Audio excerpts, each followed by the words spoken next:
When we think about what really hurts a relationship, we often think of the big things, right? Like huge betrayals or just not being compatible. But so often, the real damage, it builds up in these tiny, little, explosive moments. Moments where we're just missing one crucial thing, the ability to just pause. I mean, we've all been there, haven't we? You're in the middle of a heated conversation. Your emotions are just flaring up, and then something slips out. Words you wish you could take back the second they leave your mouth. And those moments, they don't happen because you don't love the person. They happen because there's no space between feeling that rush of emotion and just acting on it. It's a tough and really common experience.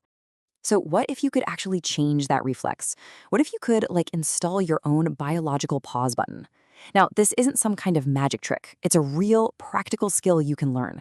And we're going to do it using two ancient, totally time-tested practices: meditation and pranayama, which is really just a fancy word for breath control.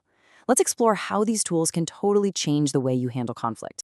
And what's really cool here is that we're not talking about these things as just some abstract spiritual ideas. No, think of them as a very real, very practical tools for mastering your own inner world.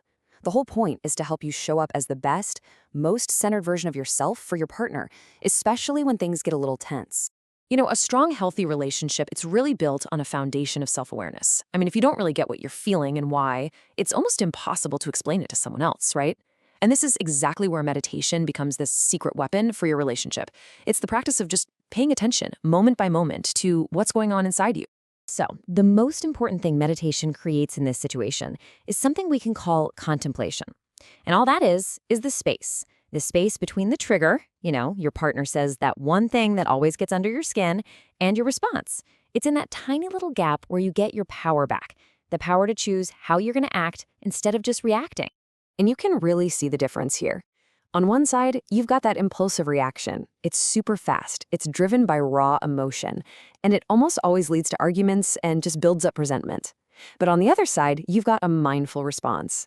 That's where you use that pause to act with a little patience, a little understanding, and that's what builds up your relationship instead of tearing it down.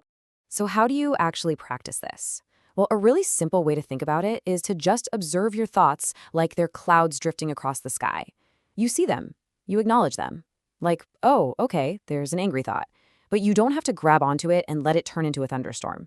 You can just let it pass by. All right, now let's add our second tool to the mix, pranayama, or breath control. So if meditation is the mental practice for creating that space, pranayama is the physical one.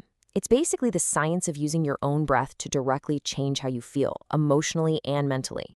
So how does this actually work inside your body? Well, when you're angry or stressed out, your breathing gets all shallow and quick, right?